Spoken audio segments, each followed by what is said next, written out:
In our Elmhurst facility, we have the ability to manufacture tight tolerance instruments for navigated spine, as well as robotic-assisted surgery. In addition to Swiss machining and milling and EDM, we have centerless grinding for some tight tolerances to hold on the shafts, as well as bore honing that require tight tolerances as well.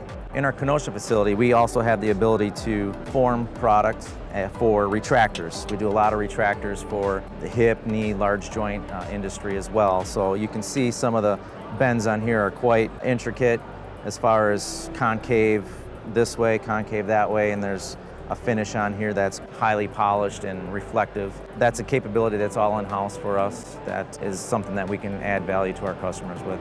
At Arch MedTark, we're proud of where we've been and where we're going to go under the Arch Medical Solutions network. The collaboration that we're seeing amongst the other business units is excellent. We have a lot of support from the leadership, and we expect to become an even more significant player in the market thanks to the Arch Medical Solutions team and network that are behind us now.